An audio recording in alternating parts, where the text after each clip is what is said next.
Welcome to the PRsonal podcast. I'm your host, Charlotte Nichols, and we have an incredibly inspiring lady in the studio today.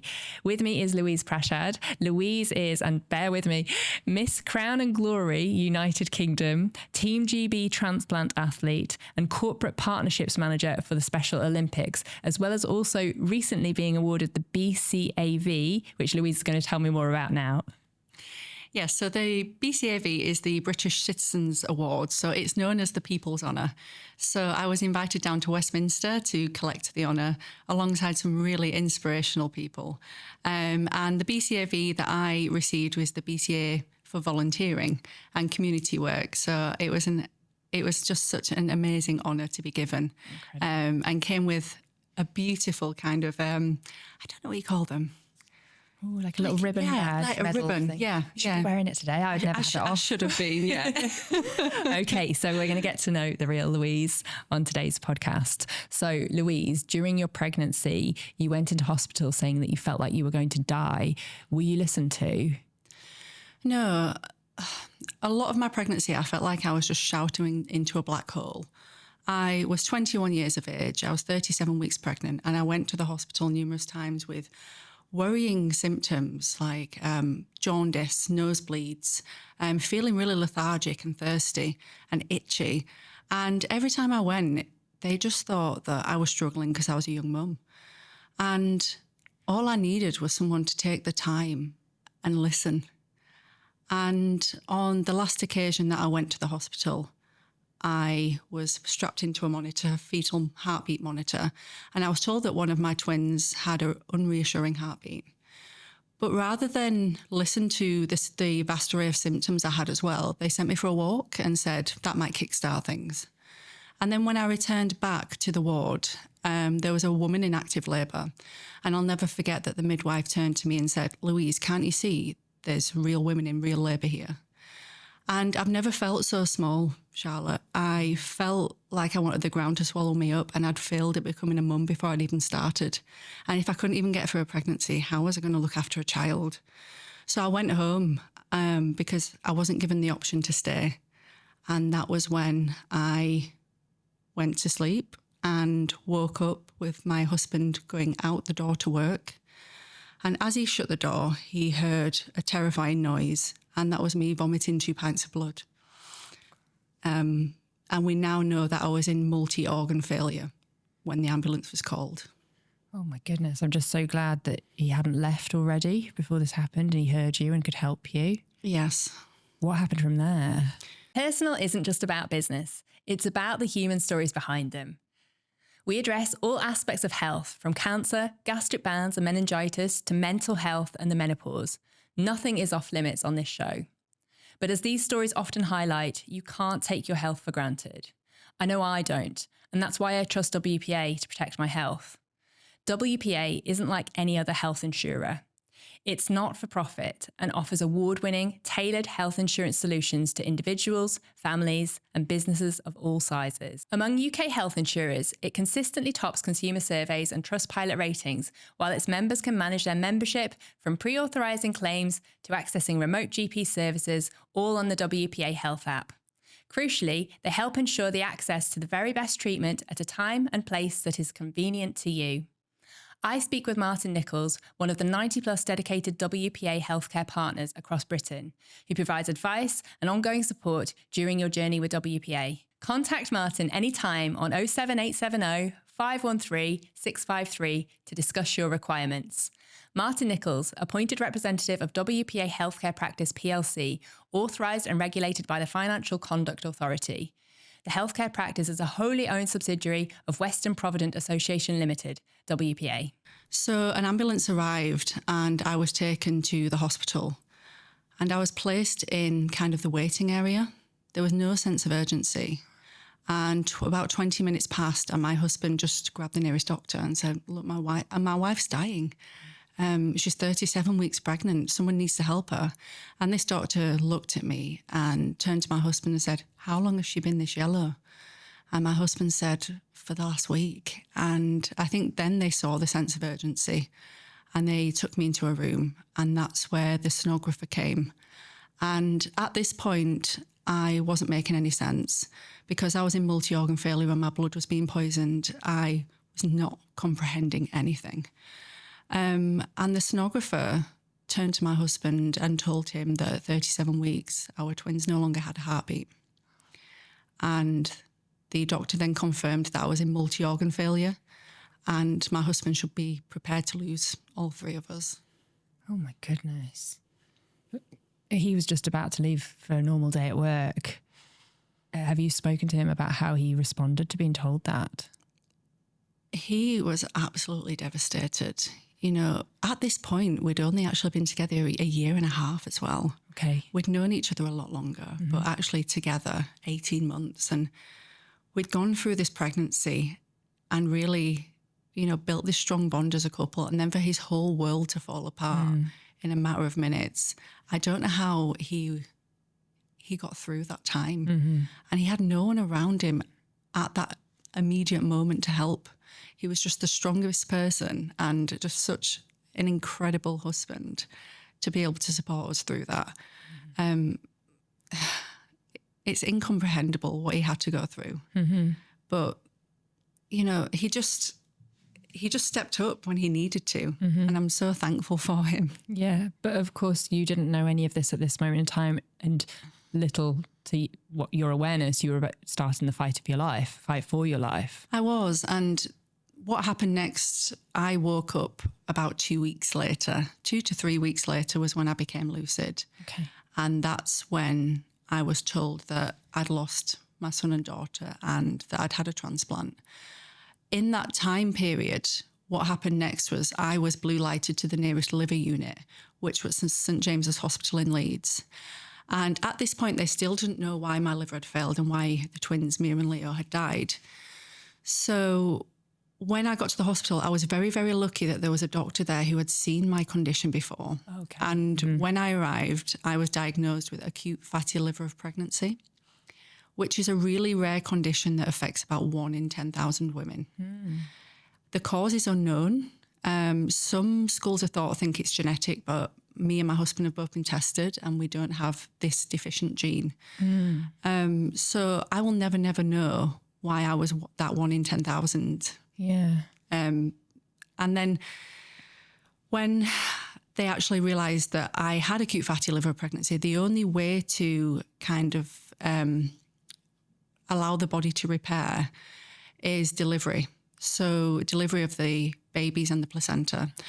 So the next stage was for me to have a cesarean section. But because I was in multi-organ failure, which is very, very rare with this condition, usually delivery happens in a timely manner and the baby and mother survive. Because I was in multi-organ failure, my blood wasn't clotting. So I had a 10% chance of surviving the cesarean section without bleeding out because they couldn't get blood fast enough into me. Miraculously, I did survive. And at 5 minutes past midnight on the 25th of April, Mia and Leo were born. And my family got to spend time with them and say hello and goodbye. And I'm very, very thankful that the staff that day took photos. So I'll always have those memories. But you never got to hold them. I did. You did? Yeah. So I'll come on to that. But I was very, very fortunate I did get to meet them. But after the cesarean section, I went back into ICU and they said, if Louise's liver starts to improve on its own, she can keep her organ, basically. But hours passed and I didn't show any signs of my body repairing. So my family were taken into a room and the only option they were given was a liver transplant. Now, they didn't know whether they'd be able to get a liver in time because at this point I had about 8 hours to live. But at the twilight hour, the phone rang and a liver was available. Wow. Yeah. Oh, goodness, that you've gone through so much in such a short period of time. Do you have any memories of any of that? Or was it literally just the 2 weeks that had passed when you were coming round? So I have very little memory of ever being pregnant. Okay, right. And when I actually became lucid, I had no memory. So I didn't know who my husband was. I didn't know who my parents were. I didn't know my own name. And it was like that for a long time because I had acute brain damage. Okay, Because my right. blood had been poisoned, I had swelling on the brain. So I lost a lot of my memories, and some of them haven't returned. Okay. I lost my motor function. I couldn't pick up a phone or a spoon. I had to learn to walk again. My body was completely destroyed. And how did you deal with the information as well? Did it almost make it easier, the fact that you didn't know you were pregnant, you couldn't remember that you were pregnant, that you'd lost your twins, or did that still hurt? So for some reason, I knew I'd been pregnant. Right. And like I said, about 2 or 3 weeks later is when I became lucid. Okay. So the first time that I was told what happened, I was completely oblivious. Okay. And then the 2nd, 5th, 10th time, I was completely oblivious. But this one day, it was the first time in weeks that Max, my husband, had gone home. And I chose that day to become lucid and actually wake up and say hello to the world again. But that was also the worst day of my life, because it's the day that my mum had to tell me that I'd lost the twins and that I'd had a transplant. And I can't tell you how I felt in that moment, because it's indescribable. My heart shattered into a million pieces. And I let out the biggest howl. And I'll just always remember there was a very kind nurse called Esther who came in, and she just held me for the longest time. My goodness, you're so fragile physically, having gone through what you've gone through, and then to have your emotions totally shattered as well. I mean, how do you even start to heal from something like that, both physically and emotionally? It took a very long time. I was in a very, very dark place. When I actually was released from the hospital, I had to prove that I could self-medicate, because I'm now immunosuppressed for life. Okay. I had to prove that I was mobile enough, that I could walk up the stairs, and that mentally I was going to be okay. And when I was released, like I mentioned before, I got the chance to go down to the Chapel of Rest, and a very kind lady called Samantha Oakes reassured me that my babies had been waiting for me, and she was so kind to me. Oh, sorry. Oh, I get She it. was so kind to me, and I was really afraid to go and see them, because nature takes its course. Yes. And she reassured me that they look better than ever. And she really humanised the process. And I went down and we spent hours just cradling them. And I'm really happy that I made the decision to visit them. And we got to hold a beautiful funeral for them, where my dad sang Whispering Grass by the Ink Spots on his guitar. And we were surrounded by wildflowers, and we had a really natural ceremony. And then that's when I returned home and began the healing process. I couldn't go outside because I couldn't stand to see children or pregnant women. Yeah. I was really angry at the world, at the hospital, at everybody for not helping me. And the physical recovery, I couldn't do anything for myself. I felt like my husband had become my carer. Yeah. And did you feel like if the hospital had listened to you sooner, your babies could have survived? Without a doubt, 100%. There was an internal review, and they were found guilty of negligence on numerous counts. There were so many times that if I was listened to, or if results had been read correctly, I could have been helped, and I wouldn't have had a transplant, and me and Leah would be here now. Yeah. And you're trying to change that, aren't you? You had a meeting with Wes Streeting recently about trying to improve maternity services, so this would never happen again. Yes, I'm trying to get a meeting with Wes. Oh, you're trying to? Yes, but I have been working alongside Tommy's and Sky News. So I recently did a piece on Sky News about the state of maternity services in the UK, because unfortunately I'm one of many women who don't feel listened to. Yeah, it's such a shame, because it's such a vulnerable time in your life, and that they constantly say, if things don't feel right, come and see us. But then if you're being ignored or neglected, you don't want to feel like you're wasting anyone's time as well. You know how busy the NHS are, but goodness, if they could save people's lives, it's so important. No, definitely. And I had a really interesting meeting recently with the NHS about Martha's Rule. Okay. So Martha's Rule is a pathway for people who are in ICU. If they feel like they are suddenly deteriorating, they or their family can ask for a second opinion. Okay. Now they're looking at rolling that out to maternity services, which would be fantastic, because it give women not a legal right, but a medical right to navigate a second opinion if they feel that they're not being heard. Yes, that's important. So it's being piloted in some NHS trusts at the moment, and a lot of NHS trusts are on board to roll it out in the future. So it's a really positive step forward, and I'm really happy to be a part of that scheme. Yeah, it's a massive role to play. So thank you for that.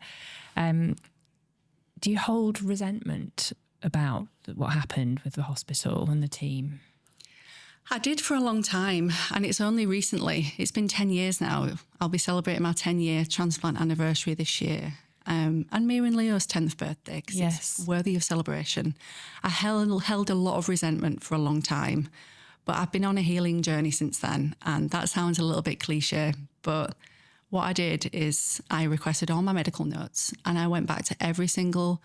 I took the pathway I took when I was ill. So I went back to York Hospital and I spoke to some of the nurses there. I still can't speak to the obstetrician. Okay. And I don't think I'll ever be ready for that. He took early retirement. I then went back to my ICU bed, the actual bed that I was lying in when I was in Leeds, and spoke to the ICU nurses there, and what transpired is me actually having a board up in ICU now. So my story is up in the ICU of St James's Hospital. So when people are thinking about organ donation, when their loved ones are in ICU, they can see a story. That's powerful. Yeah. And I've been back to most of my consultants and actually spoken to them about what happened. And now I've got a full picture. I don't blame anyone. Okay. That anger has kind of gone. And I understand that we're all just human. Yeah. And, a mistake in their line of work can cost a life. Whereas if I make a mistake in a PR agency, it's very different to that. But I love how you keep saying Mia and Leo's name. I believe you should, and it's their 10th birthday coming up. What's the actual date of the 10th birthday? It's 25th of April. Okay. And are you going to have a celebration of some sort? Definitely, yes. And me and my husband are taking on the ultra, so I've roped him in, and we're going to be doing that for Mia and Leo as well. And it's really important that my children now know about their brother and sister. Yes. So we'll definitely be going out for a nice birthday tea. Oh, lovely. And it's also the 10th anniversary of your liver transplant, which you said happened at was it the 11th hour or even close to the 12th hour? Yes. How grateful were you to receive a liver?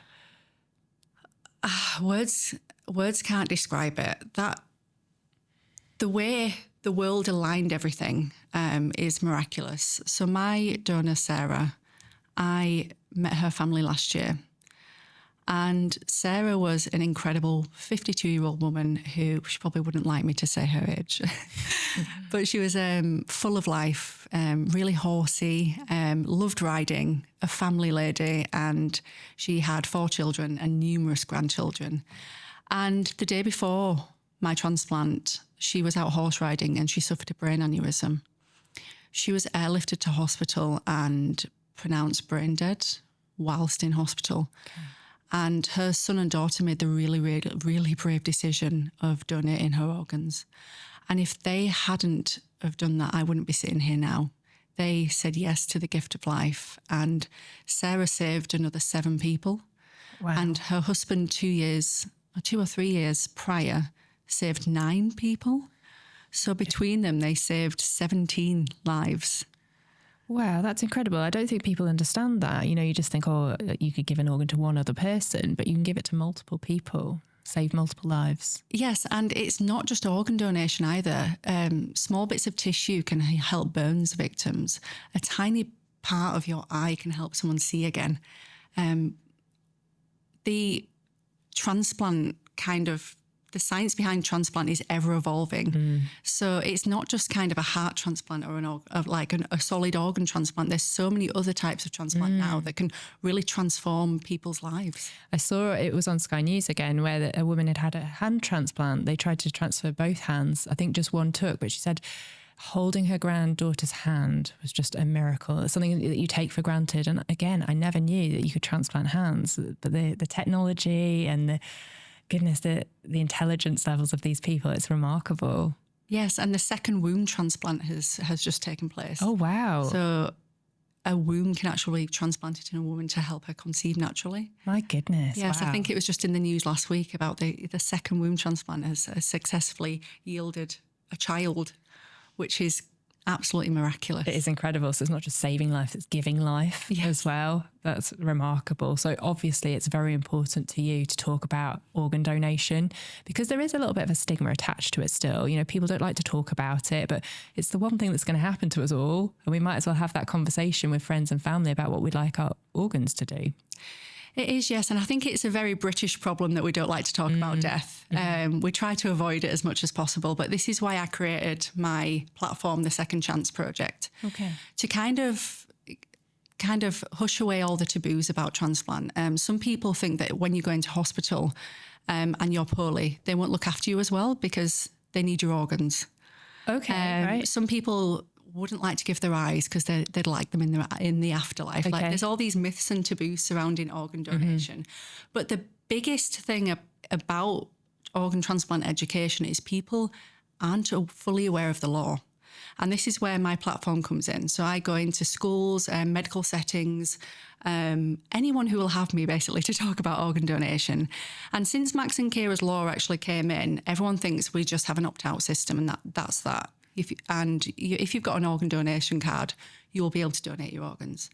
Your family actually have the final say. So your family can veto your decision to be an organ donor. So say, unfortunately, Charlotte, you were taken into hospital and you're an organ donor. Your husband can refuse your organs being donated. And organ donation rates have actually dropped significantly since Max and Kira's law came in. Oh, because wow. Okay. people don't know about the family veto. Yes. And I completely understand how difficult it must be to make that decision when you're going through immense grief. You can't imagine your loved one being cut into.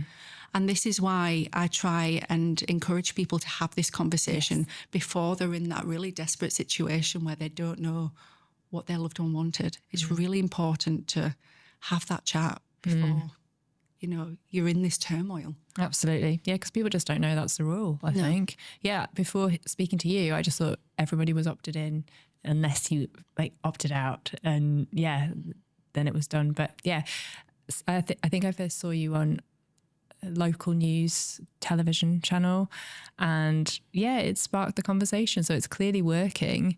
Do you feel a responsibility to live your life in a certain way because you've almost been given this second chance? Yes, so I don't feel like my life is my own anymore. I feel like me and Sarah live together. Interesting. And that I have this opportunity to live my life to the fullest now and to honour Sarah and her family and me and Leo. I feel like I don't want to say everything happens for a reason because I don't want to think that me and Leo had to pass for me to have these opportunities. But the universe works in really mysterious ways and I wouldn't have had the life I'd have had if it wasn't for Sarah. So I do feel a huge responsibility to live every day like it's his last. Yeah, and I've read things, and I don't know how true it is from your point of view, where if you've had organ transferred, sometimes a part of strange spiritual coincidences occur. And I don't know how true that is, but I read one person who had a heart transplant. They had no interest in motorcycling. As soon as they had the heart transplant, they did. They didn't even know the previous owner of the heart loved motorcycling. Yes. So has anything like that happened? Yeah, so I didn't like spicy food before, and I spoke to my donor family, and apparently Sarah likes spicy food, so I'm way into hot sauce now. But also, I wasn't sporty before, and now I'm the sportiest person there is. And I think Sarah was a keen horse rider, really, really into riding. And I don't know if some of her sporty spirit has kind of found its way to me. Yeah, but you're certainly very sporty these days. Yes. I mean, so tell me about your life as a Team GB transplant athlete. So I started running in 2018 and it was the only form of therapy that helped my grief. Okay. I didn't find talking therapy very helpful. And I just thought I'd lace up my trainers, go for a walk. Yeah. And I made it to the end of the road and I was absolutely exhausted. Bless you. But I had this mission to run the York 10K to raise enough money to have a memorial bench for parents in York. Because a graveside is no place for a parent. So fast forward a few months later, I finished the York 10K in an hour and 15 minutes with my family and friends beside me and raised enough money for the bench. And I just got the bug. Wow. It really, really helped. Stomping the pavement, got all my feelings out. And I'm now 320 races later and an ultra marathon under my belt and preparing for another 100K ultra marathon. And then I found transplant sport. So my liver transplant coordinator told me that I was eligible to go to the British Transplant Games, which is an incredible place. It's just like a huge family. And when you go there, you'll meet donor families, you'll meet living donors, you'll meet people still on dialysis. Wow. And the age ranges from 3 to 93. It's all abilities. And when you go there, you're just full of pride and a passion for life because you're meeting people who have been given a second chance. And it's incredible. And donor families. So I went to the first British Transplant Games in Leeds and I took part in the 800 metres long jump and I think the 400 metres as well. And I got 3 gold medals, which was incredible. Yeah. And now fast forward, I competed for Team GB last year in Dresden, Germany. I came home with 3 silvers. And hopefully I am going to the Netherlands in June to compete for the Euros and the British Transplant Games this year in Sheffield. Wow. So, yeah, I have 12 golds and 3 silvers so far, and I'm hoping to get a world gold in shot put next year. Wow. So I was 1 centimetre off in the worlds from gold, which was very annoying. Yeah. But the South African ladies smashed it. Yeah. But that's incredible. I mean, everyone would totally forgive you for wanting a quiet, restful life after what you've been through, but it's almost the opposite. Yeah, I just have such a passion for life and opportunity and giving back as much as I can. Mm-hmm. And how do you manage to get the right balance of training levels, but also respecting the fact that your body's been through a lot? And did you say immunosuppressed? Yes. Yeah, so I am immunosuppressed. So I take immunosuppression every day. And it's tough. I have a lot of symptoms and kickback from the medication, like extreme fatigue. And because I'm immunosuppressed, I get hospitalised quite often. Like a common cold to you would take you out for a couple of days. It could take me out for weeks. Oh, goodness. Tonsillitis, 3 weeks in hospital. I was vomiting blood. Oh, bless you. Like my immune system is so low that I've really got to be careful. But finding the right balance between sport and my body, I don't think I listen to my body enough sometimes. Right. Sometimes I do push it too far. But I think in recent years, I've been able to find a better level of control. Okay. And starting to listen to myself and fuel myself a little bit better. Yeah, because you've got a lot on, you know, even if you disregard all the sports at the high level that you do, you know, you've got 2 children now, you've got a day job, so much charity work that you do, your other business that you've created for the organ donation and the pageant sides. Yes. How do you keep up with everything? I have no idea. Absolutely no What's idea. your secret? I take it hour by hour. Yeah, really. I literally take it hour by hour. I try not to look too far into the future. Sometimes it bites me in the backside. But I just, like I said earlier, I just want to make the most of the time I have on this earth. I don't know how long that's going to be. I might need another transplant. I might not. You know, and I think having had this transplant and being given kind of the gift of life, it makes you realise how precious life is. Yes. And I just want to fit so much into the time I have. You're certainly doing that, Louise. Also, so you have 2 children now. How was the pregnancy the second time around? I'd imagine you had a little bit of anxiety. Looking back now, I don't know how I managed it. Yeah. Because with my condition, acute fatty liver pregnancy, I had a 1 in 4 chance of it returning. So Ava was very carefully planned, and I had her after the year after. Wow, so that's hardly any time for your body to recover as well. No, so I had to wait a year, the medical team said. Yeah. And I waited just a year. I just couldn't turn off the urge to hold a baby and be a mum again, even if it had been the death of me. Yes, okay. The grief was so overwhelming. I needed to heal through a child. And I had Ava, and it was very carefully planned. She came at 37 weeks via cesarean. And up until that point, I didn't think I was going to have a live baby. I'd convinced myself that she'd already passed away. And when she was born, she didn't cry. And I was prepared for the surgeon to turn around and say, she's not with us anymore. And then when I did hear her cry, it was the best moment of my life. Just hearing her scream made all the pain duller. Okay. I'll never forget Mira and Leo. They'll always be my children. But she was really a healing power for me. And she was an incredible little girl. And then my second pregnancy was during lockdown. Right. Okay. And Nico was a complete surprise. Right. Yeah. What else do you do in lockdown? So when I found out I was pregnant, I was very nervous. And I didn't manage to be seen until I was 20 weeks pregnant. Oh, wow. Okay. And when I actually went to see my obstetrician who had delivered Ava, she told me I was pregnant with twins. Oh, okay. And my whole world came crashing down. The PTSD of everything I'd been through came rushing back, and I kind of collapsed, but I had no support. It was COVID. Yeah. And my liver started to show signs, really worrying signs, and it looked like the condition might be returning. So there was a lot of consultation with doctors in London and people kind of high up in the medical world, and it was decided that I couldn't continue the pregnancy because it could risk my life. So I wasn't prepared to take that chance. Now I had Ava. I think if I didn't have Ava, I was so headstrong, I probably would have continued the pregnancy. Yeah, but it changes it when you've got a child. Ava needed me. Yeah. So during lockdown on my own, I had to go to the LGI and have a selective reduction. And I say goodbye to Nico's twin at 20 weeks. And unfortunately, the whole procedure was there for me to watch on a screen. I couldn't have any support system by my side. My dad was waiting in the car park. Oh my God. And my husband wasn't allowed to come because he had to look after Ava and she wasn't allowed to leave home. So I had to go to that clinic alone with no support, watch this procedure take place and then go home and hope I didn't miscarry. And no follow-up support. I was completely alone.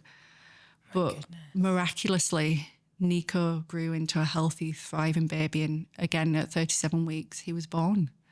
But like so much trauma. Yes. I mean, that could be a whole podcast in itself, just that experience alone of, losing a twin. But wow, did kind of going through what you'd been through previously help you go through that moment?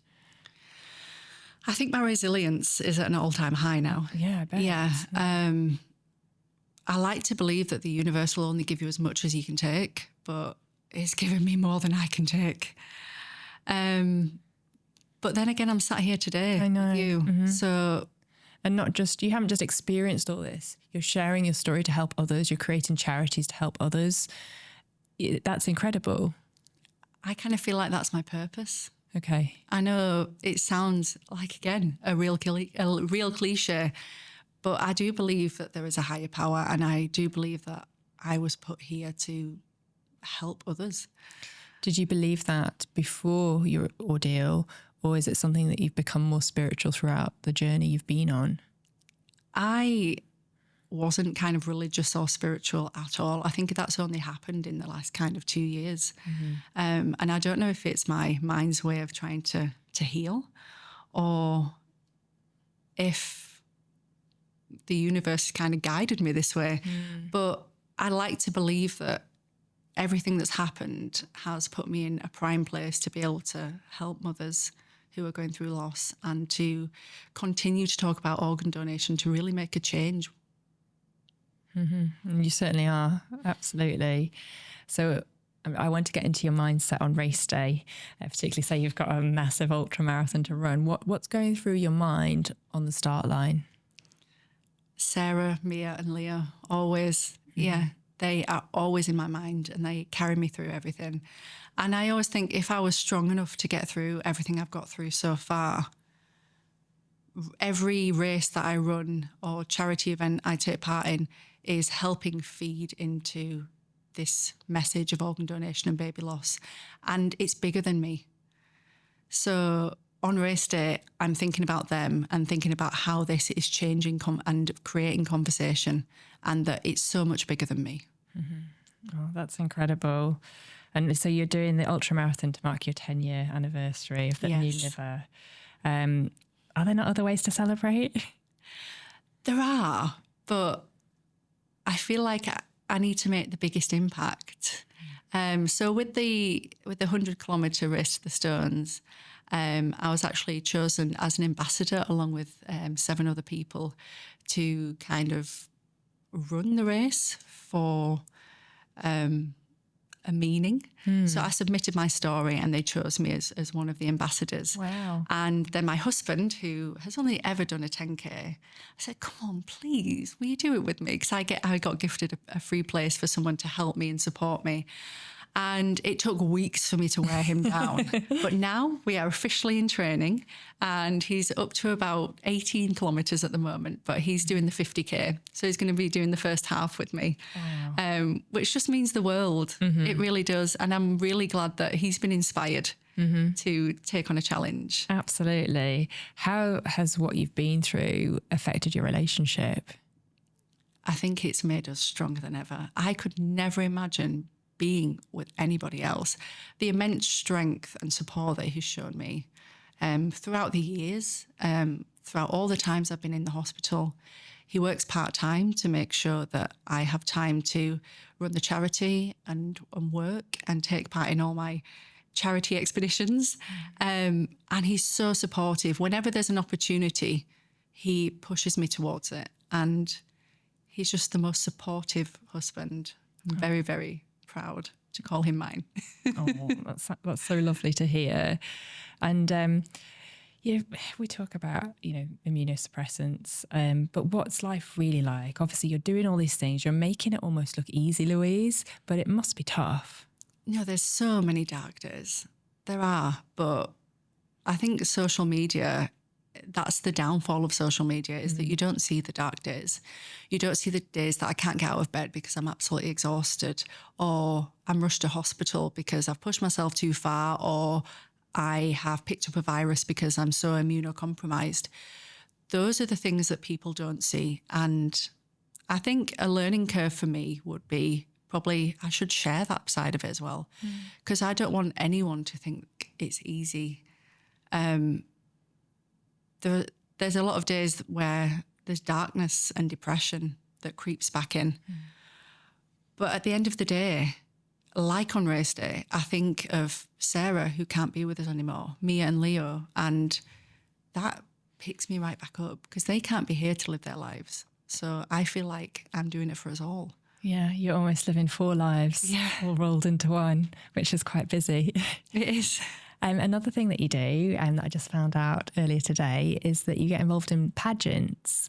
Can you tell me a little bit about that, how that all works? Yes. So I was first introduced to pageants about 1.5 years ago, and me and my daughter Ava, we were scrolling on Instagram and she saw these amazing glitzy women in crowns, and she turned to me and said, "Mummy, you should do that. You need a crown." Oh. And I was just about to turn to her and say, "No, Ava, I'm too big. I have transplant scars. I'm not good enough." And then I thought, if I turn to this little girl and say that, what example am I setting? So instead of saying that, I said, yes, we should. Because, Louise likes to take on a challenge. And I went to my first pageant and I was so out of my comfort zone. But that's the first time I've been on stage and showed my scars in swimwear and sportswear. And it fueled something in me to be more confident and love the skin I'm in now. And fast forward to the next pageant, I took part in the Crown and Glory pageants. That you won? Yeah, last January. So that was only my second ever pageant. Oh, wow. And I won. And this was the whole of the UK? Yeah. So I'm now Miss Crown and Glory United Kingdom, and the international pageant to see if I'm Miss Crown and Glory of the world is in August. Oh my goodness, where's that taking place? That is taking place, I think it's near Birmingham. Okay. Yeah. So it'll be an absolutely incredible event. I think there's lots of countries coming that day. Some beautiful women. But I think the main thing about pageantry is it is really misconstrued, and people watch like remember the Toddlers and Tiaras program, and they think it's all kind of blonde, slim, big-breasted women, and a bit Legally Blonde. Yes. But the pageant world that I've come to know, it's so inclusive. There's women of all sizes. I've met some of the most inspirational women there who have been through domestic violence, just really incredible stories. And they're some of the most highly educated women I know. You know, there's solicitors, there's barristers, there's teachers, and there's the everyday folk. There is no barriers when it comes to competing. It is really all inclusive, all sizes, all ethnicities, and it is a sisterhood. Yeah, that's nice to know. And is it about your character as well as how you look, or is it purely about how you look? No. So most of it is about what you do with the crown and your platform and fundraising and charitable movements. Yeah. So when you actually go to a pageant, you can submit your platform and kind of what charitable giving you've been doing. And then the rest of it, yes, there is kind of the pageantry, but they're more looking at your confidence and your style rather than your body or your image. Okay. And 50% of most of the pageants are interview. So this is why I've got my daughter in. And some people don't agree with it, but for the children, they're not allowed to wear makeup. They have to be in suitable attire. They can't really show any skin. So they need floor-length dresses. Okay. And they have panel interviews. So my little girl could confidently go into a job interview at 8 years of age and talk about herself because she's done pageant interviews. And it's just a vital skill for the future. Yeah, that is really important in this very digital world we live in. Yes. We're kind of hiding behind screens, whereas, anything that tests your communication and public speaking, I think is powerful. Yeah, and she can walk onto a stage and know her own worth. And she's met so many amazing friends as well. I'd really recommend people to look into pageantry. Okay, well, I will. I didn't know much about it until you mentioned it. So, yeah, it's something I'll look into. We'll get you signed up, Charlotte. Well, I don't know about that, but I'll certainly educate myself on it. And you mentioned that Ava helped heal you when she was born. Was it the same again for Nico? Definitely. Yeah, he's definitely a whirlwind. Okay. Yeah, he keeps me busy. But no, definitely. I think I always wanted a sibling for Ava because I grew up with no siblings. Okay. So it was really important that Ava had somebody because I'm immunosuppressed. I don't know what my life expectancy looks like. Right. So I really, really wanted her to have someone to be by her side. Yeah. Because I was really lonely growing up. So I really wanted her to have a brother or a sister. It was really important to me. And she has. Yes. And you helped all that. And Sarah obviously helped bring them both into the world. So that's remarkable because it would have been easy for you to say it's too traumatic. I can't go through that again. The word inspiring is thrown about so much these days, Louise, but it really is applicable to you. So thank you so much for coming on this podcast and sharing your story. We have our end feature, which I'm just getting my phone out just to lighten it up a little bit. So I will read out the regular feature that we ask every guest to do at the end of the show. So it's on a scale of 1 to 10, 1 being the worst, 10 being the best. We ask you to rate yourself at the following items, just as a bit of fun. So number 1, how good looking are you? Solid 6, I'd say. You're a beauty queen. Number 2, being funny. How funny are you? I like to think I'm funny, but I really don't think I am. I've got a very dry sense of humour. So my husband would probably give me a 2. I'm going to go 7. Good. Are you good at cooking? Oh, again, I think I am, but my husband disagrees. But I'm going to give myself a 7. Yeah. Amazing. Are you good at singing? In the shower. Do you know what? I've recently started singing a lot more, but I've never sang in public. Yeah. Say 6. Okay, cool. Drinking alcohol, I guess that's out of the question for you, or can you? It's not completely out of the question. I am able to live kind of a normal-ish life. Right. Like my diet has had to change. But drinking alcohol, I do like a pint of Guinness. Okay. Yeah. So, but very occasionally, so maybe a 3. Okay. Raising children. Oh, everybody would like to be a 10, wouldn't they? Yeah. But I'm not perfect by any means. No one is. So I'd give probably an 8. Still very good score. I really give my all to it. Sure you do. Being a friend. I'm going to say a 10 here because I like to make sure everybody's cup is full before my own. And that's sometimes to my detriment, but I think being a good friend is a really important value to me. Did your friends help you through the situations you've been in? Yeah. I mean, I've got my best friend, Jane, and we speak every morning. It's like a podcast. Yeah. Yeah. I always say to her, we should make this You should turn it into one. Yeah, this is just like a chat anyway. So yeah, yeah, do it. I suppose time in the day though. Yeah. Intelligence levels. Oh, I think we're always aspiring for more. I'm actually starting an MA, like a master's in fundraising. Wow. In September, fingers crossed. So I always like to try and evolve intelligence. Yes. So I'll say probably a 7. Okay. And yeah, obviously you've got loads of time spare, so let's start an MA. Yeah, room for growth. Always. But do you sleep? Not very well. No, 5 or 6 hours. Okay. A night. That's all you need.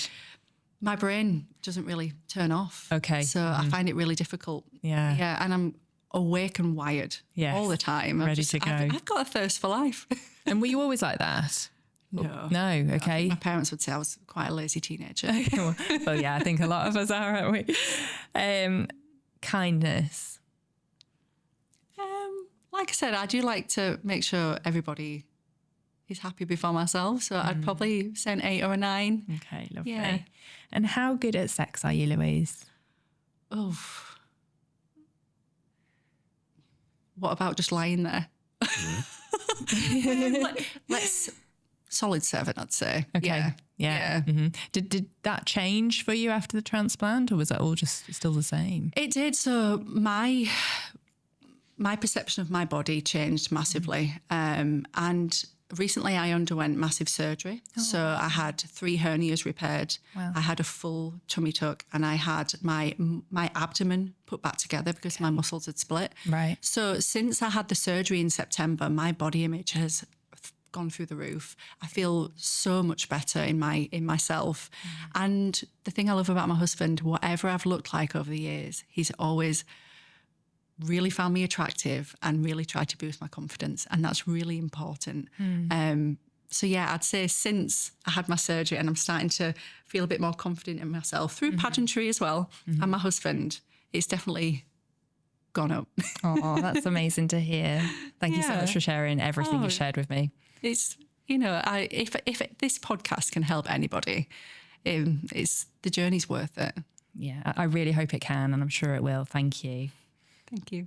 Stories are at the heart of the Personal podcast, and we're so grateful for everyone who comes on and shares them. Stories are also at the heart of a strong PR campaign. And at Harvey and Hugo, we believe that everyone's story deserves a chance to be heard. That's why we're on a mission to give you a voice amplified through the power of story. Our stories are shared in the form of press releases, social media, content marketing, videography, photography, animation, graphic design, and podcasting. Our stories aren't just heard. They're shared, watched, clicked, but most importantly, they are felt. It's this stirring of emotions that cuts through the noise to light fires within people and activate them towards your purpose. So one question for you. Are you ready to share your story? Harvey and Hugo, your voice amplified.